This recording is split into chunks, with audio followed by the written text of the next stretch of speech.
Praise the Lord. Hallelujah. സ്തോത്രം സ്തോത്രം സ്തോത്രം. സാറാമ്മ സിസ്റ്റർ, നമ്മുടെ ലൂക്കോസിന്റെ സുവിശേഷം 23-ാം അധ്യായത്തെ 33 തുടങ്ങിയിട്ട് 38 വരെയുള്ള വാക്യം വായിച്ചു. ലൂക്കോസ് 23, 33 വരെ 38 വരെ. തലയോടിടുമെന്ന സ്ഥലത്തെത്തിയപ്പോൾ അവർ അവിടെ അവനെയും ദുഷ്പ്രവർത്തിക്കാരെയും ഒരുത്തനെ വലത്തും ഒരുത്തനെ ഇടത്തുമായി ക്രൂശിച്ചു. എന്നാൽ യേശു, പിതാവേ, ഇവർ ചെയ്യുന്നത് ഇന്നത് എന്നറിയായകൊണ്ട് ഇവരോട് ക്ഷമിക്കണമേ എന്ന് പറഞ്ഞു. അനന്തരം അവർ അവന്റെ വസ്ത്രം വിഭാഗിച്ച് ചീട്ടിട്ടു. ജനം നോക്കിക്കൊണ്ടു നിന്നു. ഇവൻ മറ്റുള്ളവരെ രക്ഷിച്ചുവല്ലോ, ദൈവം തിരഞ്ഞെടുത്ത ക്രിസ്തുവെങ്കിൽ തന്നെത്താൻ രക്ഷിക്കട്ടെ എന്ന് പ്രധാനികളും പരിഹസിച്ചു പറഞ്ഞു. പടയാളികളും അവനെ പരിഹസിച്ചു അടുത്തു വന്നവന് പുളിച്ച വീഞ്ഞ് കാണിച്ചു. നീ യഹൂദന്മാരുടെ രാജാവെങ്കിൽ നിന്നെ തന്നെ രക്ഷിക്ക എന്ന് പറഞ്ഞു. ഇവൻ യഹൂദന്മാരുടെ രാജാവ് എന്നൊരു മേലെഴുത്തും അവന്റെ മീതെ ഉണ്ടായിരുന്നു. ആമേൻ. സ്തോത്ര. ഹല്ലേലൂയ. ഇന്നലെ ദൈവാത്മാവ് എന്നോട് ഇടപെട്ടൊരു വാക്യം ഇതിനകത്ത്, ഇവൻ മറ്റുള്ളവരെ രക്ഷിച്ചുവല്ലോ, ദൈവം തിരഞ്ഞെടുത്ത ക്രിസ്തുവെങ്കിൽ തന്നെത്താൻ രക്ഷിക്കട്ടെ എന്ന് പ്രധാനികളും പരിഹസിച്ചു പറഞ്ഞു. അപ്പൊ ഞാൻ 4 സുവിശേഷങ്ങളിൽ തപ്പി ഈ വാക്യം എവിടെയാണെന്നുള്ള കാര്യം. അല്ല, വേറെ എങ്ങും ഈ വാക്യം എഴുതിയിട്ടില്ല. ലൂക്കോസിന്റെ സുവിശേഷത്തിൽ മാത്രം ഈ വാക്യം ഇങ്ങനെ എഴുതിയിട്ടു. ഹല്ലേലൂയ. ആമേൻ. ഇവൻ മറ്റുള്ളവരെ രക്ഷിച്ചുവല്ലോ. ഹല്ലേലൂയ എന്നുള്ള നമ്മുടെ ജീവിതത്തിൽ പലപ്പോഴും നമ്മൾ ഫേസ് ചെയ്യുന്ന ഒരു കാര്യമാണ്. ഹല്ലേലൂയ. കാരണം ദൈവം എന്നോട് ഇടപെട്ടാച്ചാൽ, ഇപ്പൊ നമുക്കൊരു രോഗം വന്നു നിന്നോട്ടെ. സപ്പോസ് നമുക്കൊരു രോഗം വന്നിട്ട് നമുക്കത് സുഖമാകുന്നില്ല, അല്ല നമ്മൾ മരുന്ന് വാങ്ങി ഹോസ്പിറ്റലിൽ കൊണ്ടുവന്ന ഉടനെ നമ്മുടെ ചുറ്റും നമ്മുടെ വീട്ടിലേക്ക് എടുക്കുന്നിട്ട് വലിയ പ്രാർത്ഥനക്കാരിയാണ്, എല്ലാരെയും പ്രാർത്ഥിച്ച് സുഖമാക്കുക. ആ സമയത്തും ഞാൻ പറയും, എനിക്ക് വയ്യാണ്ട് ശ്വാസം വിടാതിരിക്കാൻ പനിയൊക്കെ ആയിട്ടിരിക്കുന്ന സമയത്തും മറ്റാരെങ്കിലും വയ്യാന്ന് പറഞ്ഞ് വിളിച്ചു കഴിഞ്ഞാൽ പ്രാർത്ഥിച്ച് അവർക്ക് സ്പോട്ടിൽ സൗഖ്യമാകാറുണ്ടല്ലേ, നമുക്ക് കാണാറുണ്ട് അല്ലെ. അപ്പൊ അതിന്റെ കാരണം വെച്ചാൽ നമ്മുടെ ശരീരമോ നമ്മളിലേക്ക് രോഗമോ നമ്മളിലിരിക്കുന്ന കാര്യങ്ങളോ നമ്മുടെ ജീവിതത്തിൽ വരുന്ന ഭാരങ്ങളോ ഒന്നും നമ്മുടെ ശുശ്രൂഷയെ ബാധിക്കത്തില്ല. ഹല്ലേലൂയ. അപ്പൊ നമ്മൾ പ്രാർത്ഥിച്ച ശരിയാണ്, രോഗികൾ സൗഖ്യമാകും, ക്യാൻസർ വരെ മാറിച്ചില്ല. പക്ഷെ നമുക്കുള്ള പനി ചിലപ്പോൾ വല്ല തലവേദന ചിലപ്പോൾ നമ്മൾ പ്രാർത്ഥിച്ച, സാധാരണ ഞാൻ എനിക്ക് വേണ്ടി പ്രാർത്ഥിക്കാറ് വളരെ കുറവുണ്ട്. അപ്പൊ നമ്മൾ എല്ലാവരും അങ്ങനെ തന്നെ ആയിരിക്കും അല്ലേ. നമുക്ക് എന്തെങ്കിലും രോഗം ഉണ്ടെങ്കിൽ നമുക്ക് തന്നെ പ്രാർത്ഥിക്കുക, ആരെങ്കിലും പ്രാർത്ഥിപ്പിക്കുക, അല്ലെങ്കിൽ എന്തെങ്കിലും വെച്ചോണ്ടിരിക്കുകയൊക്കെ ചെയ്യാലോ പതിവ്. ഹല്ലേലൂയ. പക്ഷെ അവിടെ കേൾക്കുന്ന ഒരു സംസാരം ഇതാണ്. ഞങ്ങളുടെ വീട്ടിലൊക്കെ നിരന്തരം ഞാനിത് കേൾക്കാറുണ്ട്. ഹല്ലേലൂയ. കാരണം ഇവര് കേൾക്കാറുണ്ട്, ആരെങ്കിലും പ്രാർത്ഥിക്കാൻ വിളിക്കുകയൊക്കെ ചെയ്ത്. അപ്പൊ പ്രാർത്ഥിക്കേണ്ട ആൾക്കാർ വിളിക്കുകയൊക്കെ ചെയ്യുമ്പോൾ നമ്മുടെ രോഗം എന്തുകൊണ്ട് പ്രാർത്ഥിച്ച് മാറ്റുന്നില്ല, അല്ലെങ്കിൽ നമുക്ക് എന്തുകൊണ്ട് രോഗം വരുന്നു? നമുക്ക് അവിടെ ഇവിടെ പറയാൻ തന്നെത്താൻ രക്ഷിക്കുക. അപ്പൊ നീ മറ്റുള്ളവരെ രക്ഷിച്ചോളൂ, തന്നെത്താൻ രക്ഷിക്കുക. യേശുക്രിസ്തു ഒരുപാട് പേരെ രോഗത്തിൽ നിന്നും പലവിധ നിന്ന് രക്ഷിച്ചു. എന്നിട്ട് എന്താ നീ ഇപ്പൊ ക്രൂശിൽ കയറി കിടക്കുന്നത്? തന്നെത്താൻ രക്ഷിക്കാൻ പാടില്ലേ? ഹല്ലേലൂയ എന്ന് ചോദിക്കുന്നത്. അല്ല, ഒരിക്കൽ എന്നോട് ആരോ ഇത് നേരിട്ട് ഇതിന്റെ കാര്യം പറഞ്ഞ, ഏതോ ഒരു ദൈവദാസന്റെ ശുശ്രൂഷ എന്തോ കേട്ടപ്പോൾ ഞാൻ ആദ്യം മനസ്സിലാക്കി, ദൈവമേ ഞാനും ഒരു പ്രാർത്ഥിക്കത്തില്ലെന്ന് മനസ്സിലിങ്ങനെ തീരുമാനിച്ചപ്പോഴത്തേന് ദൈവം എന്നോട് ചോദിച്ചു, അങ്ങനെ പൗലോസ്, അന്ന് ദൈവം എന്നോട് ഇടപെട്ട, അതുകൊണ്ട് പൗലോസ് ഒരു ശുശ്രൂഷയും ചെയ്യില്ലായിരുന്നു. ഹല്ലേലൂയ. പൗലോസിന്റെ മേൽ രോഗമുണ്ടായിരുന്നു. ഹല്ലേലൂയ. പൗലോസ് അത് മാറാൻ വേണ്ടിയിട്ട് 1 പ്രാവശ്യമില്ല 3 പ്രാവശ്യം ദൈവത്തോട് പ്രാർത്ഥിച്ചെന്ന ദൈവത്തിന്റെ വചനത്തിൽ പറയുന്നു. അല്ലെ. അപ്പൊ ദൈവം എന്താ പറഞ്ഞേ? എന്റെ കൃപ നിനക്ക് മതി. ഹല്ലേലൂയ.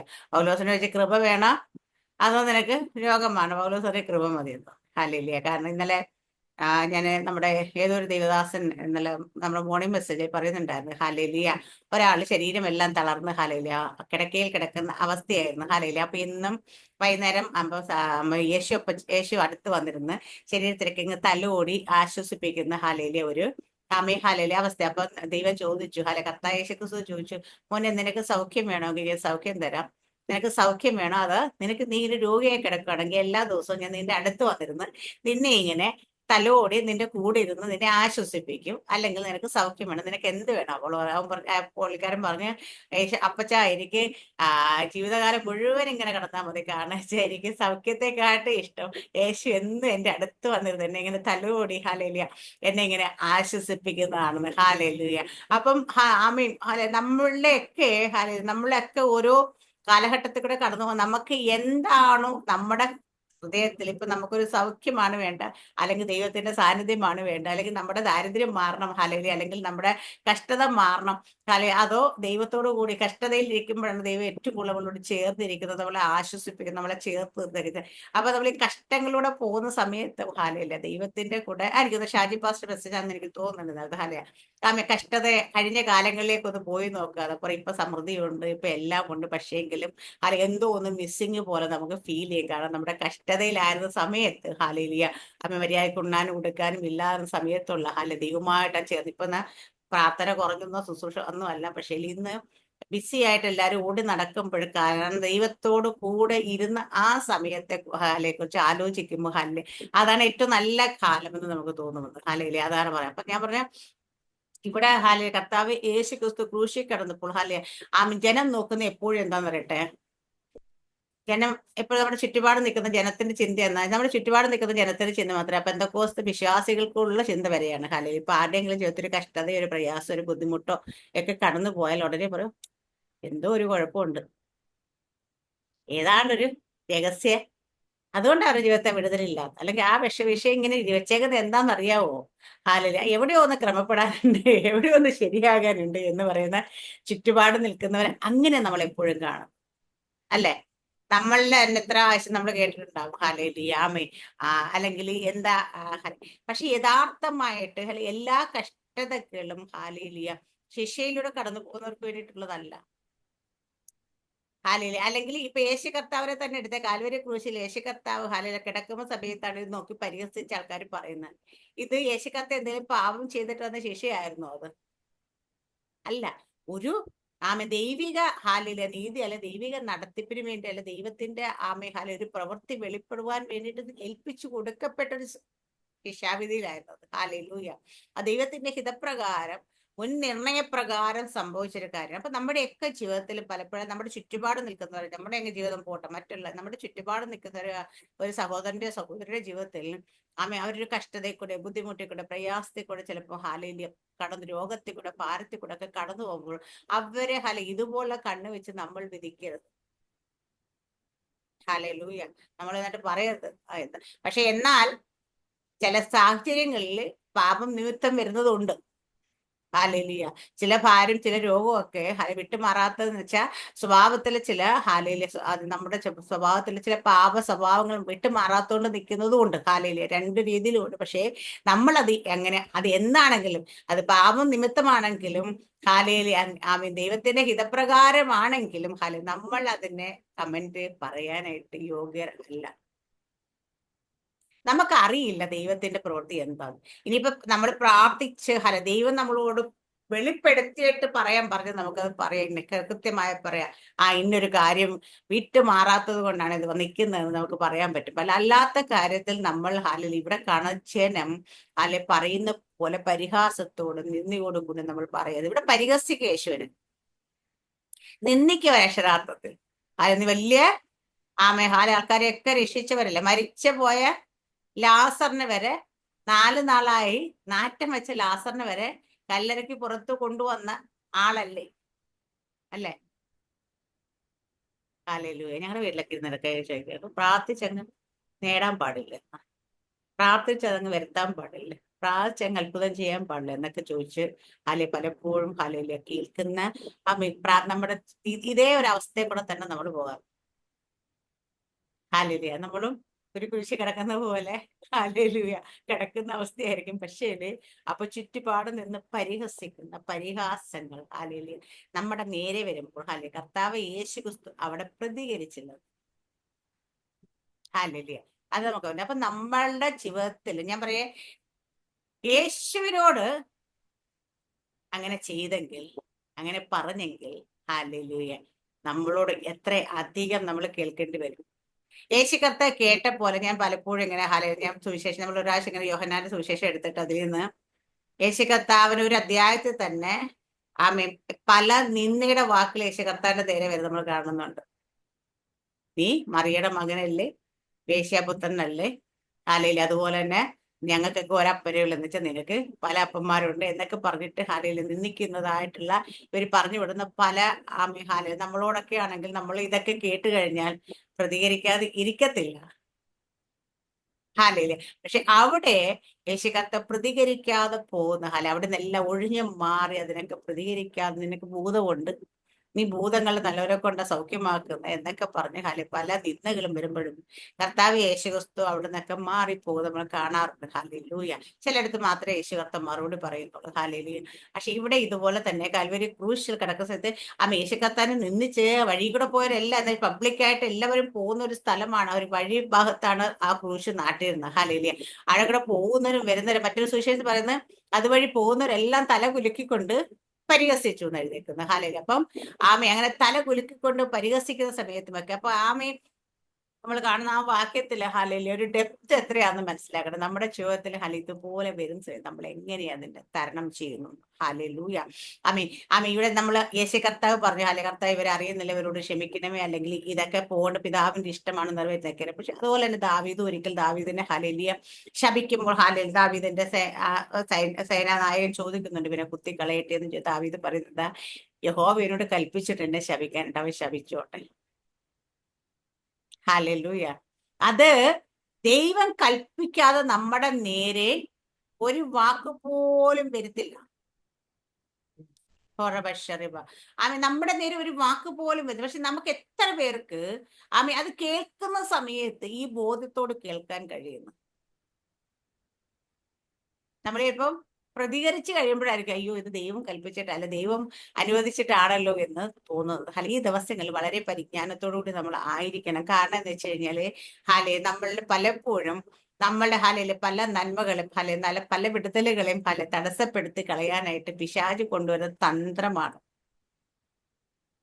അവൻ തന്ത്രശാല. ഞാൻ കഴിഞ്ഞ ദിവസം പറഞ്ഞു, ഞാനൊരു കിറ്റ് കണ്ടതിനകത്ത് പറഞ്ഞേക്കുന്നത്, അങ്ങ് ചെന്ന് മരിച്ചങ്ങ് ചെന്ന് കഴിഞ്ഞാലും കവാടത്തിന് മുമ്പ് നിൽക്കുക തന്ത്രം കൊണ്ടുവരുന്ന പിശാചിനെ കാണുന്നുണ്ട്. ഇവിടെ അതുണ്ട്, ഇവിടെ ഇതുണ്ട്, ഇവിടെ വന്ന് അങ്ങനെയാണ് ഇങ്ങനെയാണ് എന്നൊക്കെ പറഞ്ഞിട്ട് നരകം എത്ര സിമ്പിൾ ആണോ എന്ന് ചോദിച്ചുകൊണ്ട് അങ്ങോട്ട് പോകത്തക്ക രീതിയിൽ തന്ത്രശാലിയായവനാണ് പിശാച്. അപ്പൊ നമ്മുടെ ജീവിതത്തിലെ ഇവിടെ ശരിക്കും പറഞ്ഞാല് യേശു കർത്താവിനെ ക്രൂശിൽ നടക്കാൻ വേണ്ടി പിശാച് ഒരുപാട് ശ്രമിച്ചു.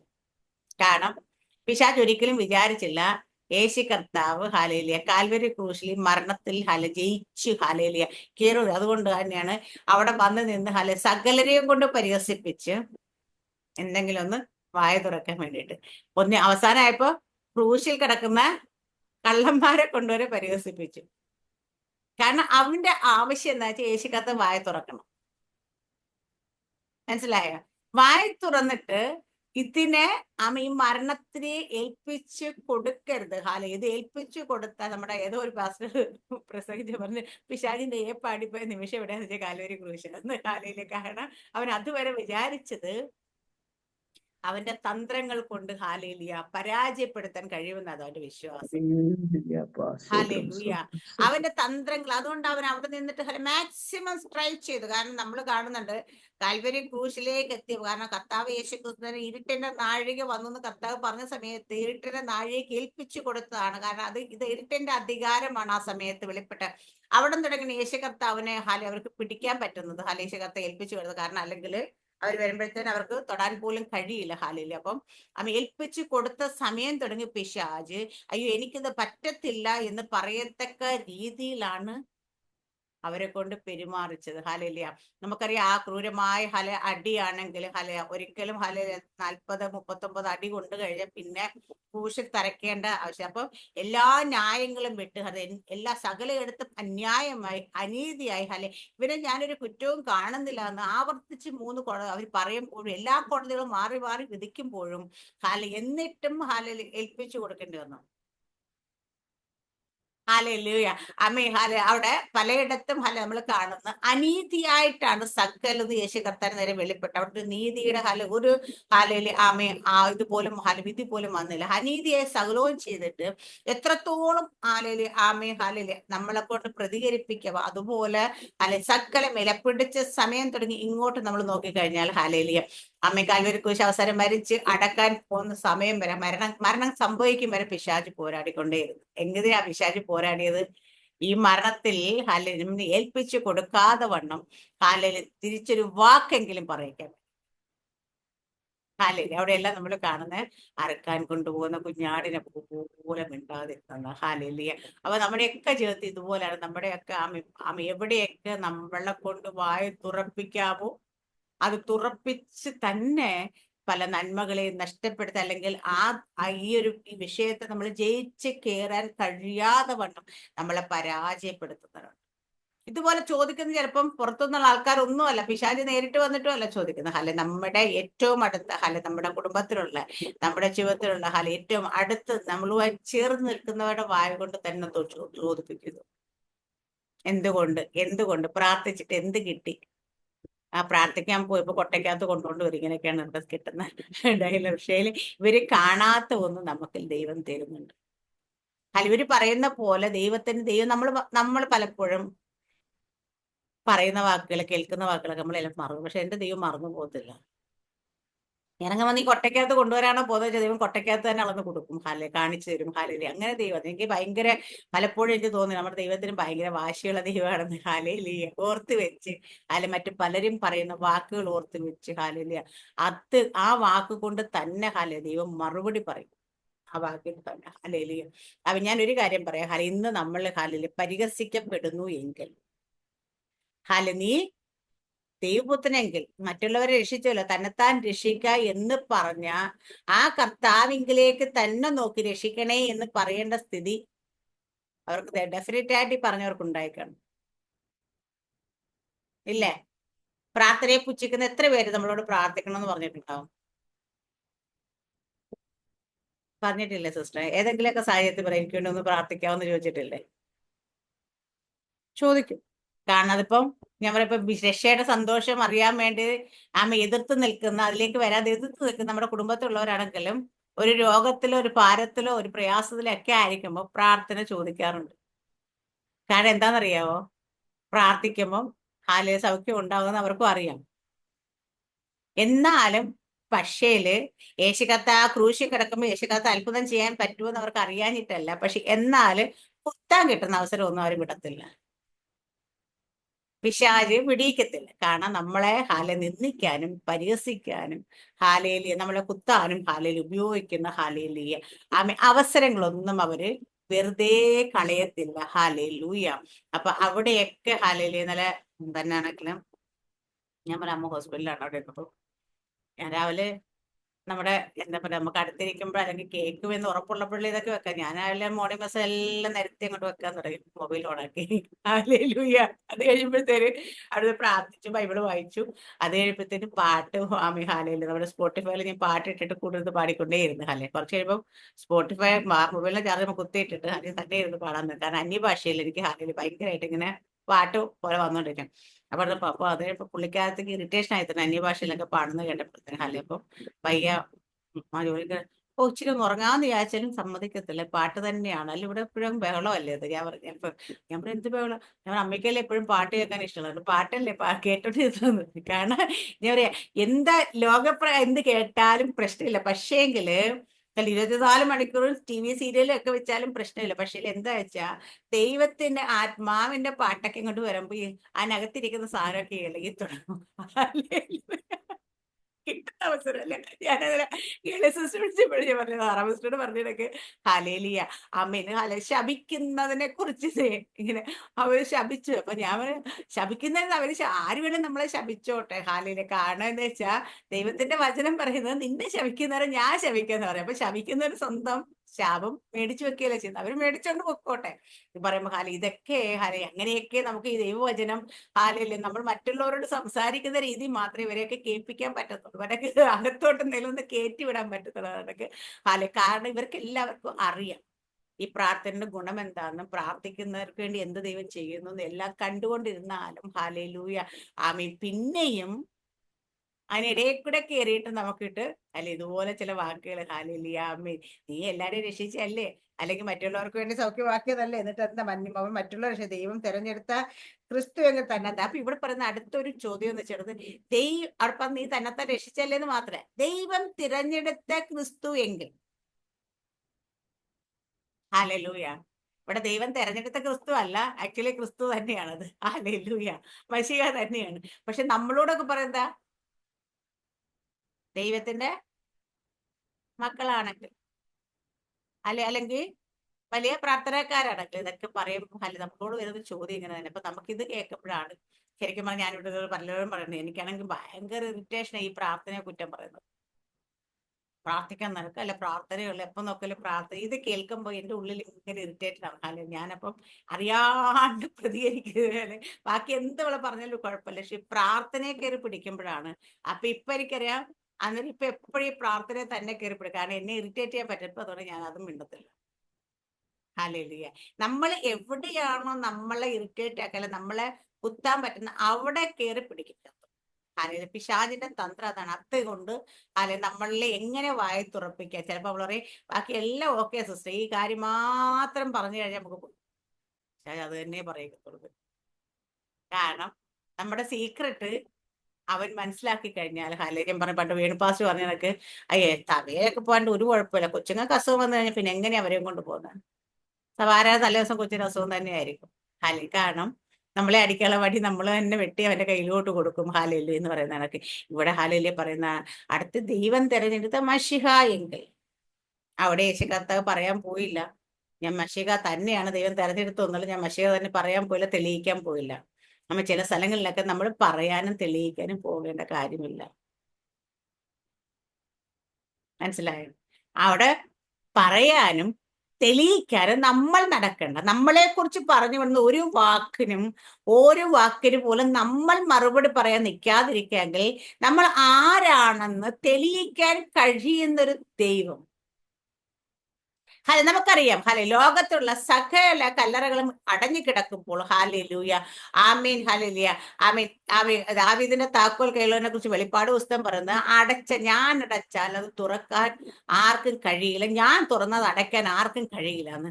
യേശു കർത്താവിന്റെ കല്ലറ ഹാലൂയ ആമീൻ റോമൻ അവിടുത്തെ അന്നത്തെ സാമ്രാജ്യം, റോമൻ സാമ്രാജ്യത്തിന്റെ ആമീൻ മുദ്ര പതിപ്പിച്ച കല്ലറ അന്ന് തുറന്നു. പിന്നീട് നമുക്ക് ഇങ്ങോട്ട് യേശു കർത്താവിന്റെ പുനരുദ്ധാനത്തിന് ശേഷമാണെങ്കിൽ പല രാജാക്കന്മാരിലെ പല ഭരണാധികാരികൾ മാറി മാറി വന്നിട്ടും ഹാലേലിയ യഹൂദന്മാരെ മുഴുവൻ അവിടെ നിന്ന് ചിതറിച്ച് കളഞ്ഞിട്ട് പലരും മാറി വന്നിട്ട് എത്രയൊക്കെ കാര്യങ്ങൾ ഹാലേലിയ ഇസ്രായേലിൽ നടന്നു പോയിട്ടുണ്ട്. ഇന്ന് വരെ കല്ലറടയ്ക്ക് ആർക്കെങ്കിലും കഴിഞ്ഞിട്ടുണ്ടോ?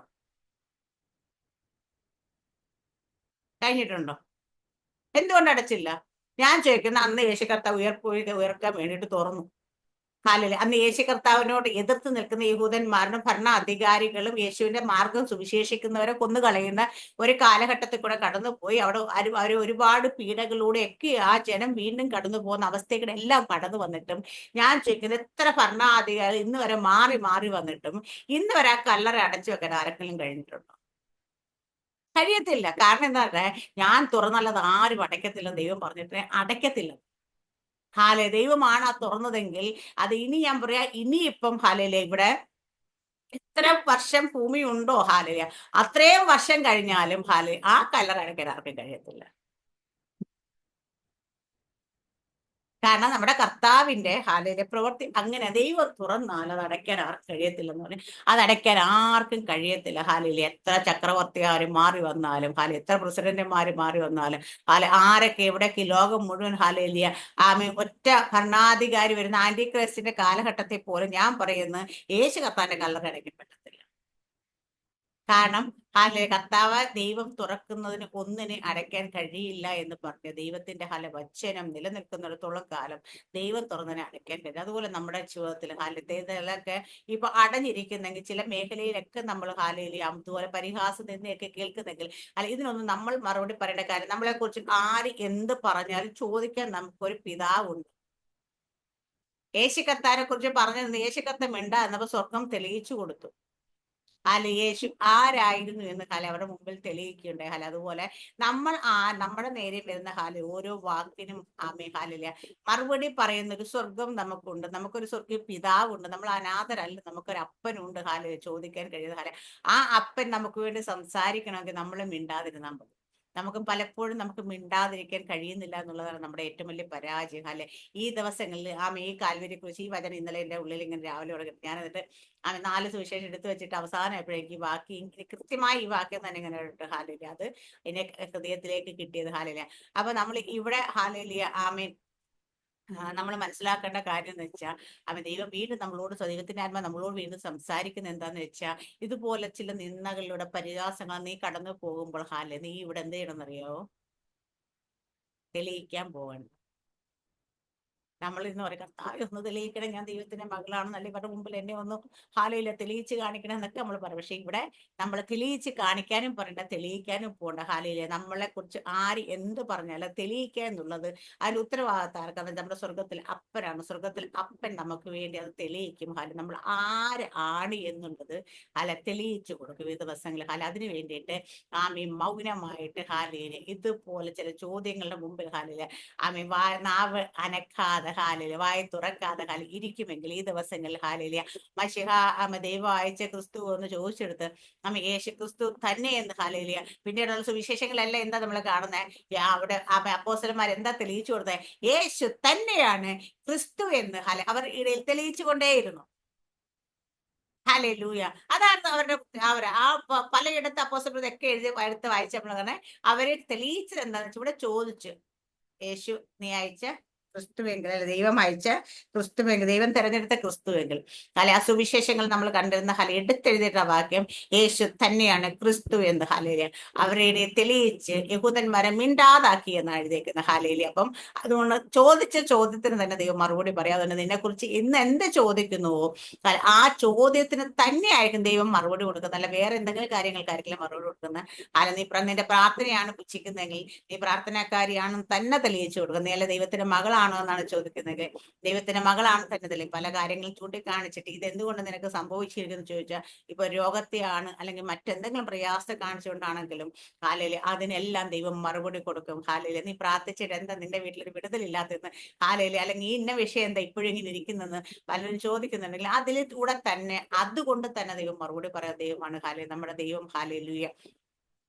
അങ്ങനെ ഒന്നും കേട്ടിട്ട് അത് അജ്ഞ ചെയ്ത് കളഞ്ഞു പോകുന്ന ദൈവമല്ല. ഓരോന്ന് ഓർത്ത് വെച്ച് കുറിച്ച് വെച്ച് ക്രിസ്തു ആണോ എന്ന് ചോദിച്ച് ക്രിസ്തു തന്നെ തെളിയിച്ചുകൊണ്ട് അവർ മിണ്ടാതാക്കിയത് പറഞ്ഞ പോലെ ഈ ദിവസങ്ങൾ അങ്ങനെ കേൾക്കുന്ന ഓരോ വാക്കിനും ദൈവത്തിന്റെ പക്കൽ മറുപടി ഉണ്ട്. അത് എന്ത് വേണമെന്ന് വെച്ചാൽ നമ്മൾ മിണ്ടാതിരിക്കണം കേട്ടോ. ഹല്ലേലൂയ. അപ്പൊ നമ്മൾ മിണ്ടാതിരിക്കുമെങ്കിൽ, നമ്മൾ പ്രതികരിക്കാതിരിക്കില്ല, ആ വിഷയങ്ങൾ നമ്മൾ ദൈവസന്നിധിയിലേക്ക് സ്തോത്രം കൊടുക്കുമെങ്കിൽ ഈ ദിവസങ്ങൾ ദൈവം നമുക്ക് വേണ്ടി മറുപടി പറയാനായിട്ട് എഴുന്നേൽക്കുന്ന ദിവസങ്ങളായിരിക്കും. അങ്ങനെ ദൈവം എല്ലാവരും അനുഗ്രഹിക്കുമാറാട്ടെ. ആമീൻ വചനത്താൽ ആമീൻ. ഹാലൂയ. ആമീൻ. God bless U.